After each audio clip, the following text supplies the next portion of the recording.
The 21st century is a different world. It's a different mindset than the 20th. And the 20th century, in the same way, was a very different mindset than the 19th. The American people are just fine. The American people are forward-thinking.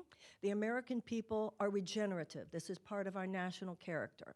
So the American people get that the world is different now in every single area, in business, in education, in health and wellness, in religion and spirituality, in psychotherapy, in every area. The Americans are on the move. They know that if something's not working on Wednesday, we got to change it before Saturday.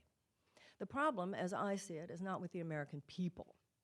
At the same time, when it comes to our political establishment, that's not regenerative.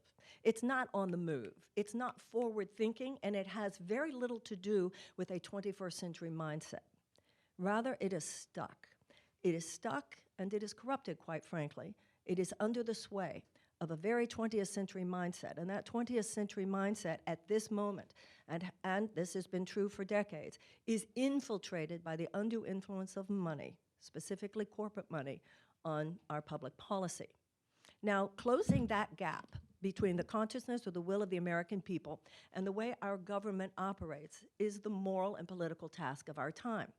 That's what's supposed to happen in a representative democracy. The whole point is that the government is here to represent the will of the people, and it is certainly here in order to advocate for the health and well-being and safety of the American people. Well, nobody here is under the illusion that that is what is happening now. Rather, for the last 40 years, we have been sliding away from that, away from a genuine, functioning, vital democracy to what might be called a corporate aristocracy.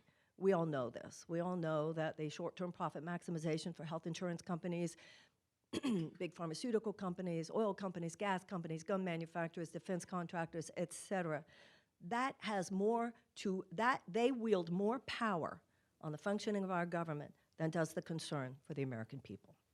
I'm here to talk to you today specifically about one of the ways, and there are many ways, in which that corporate dominance has created tremendous amounts of unnecessary human suffering. And human suffering is what the government should be concerned with. The suffering of the American people, the unnecessary suffering of us, the unnecessary suffering of our children, the unnecessary suffering of other people in the world who are impacted by American foreign policy, and that which is ultimately the suffering of people that will occur if we continue to desecrate the planet itself in ways that we do.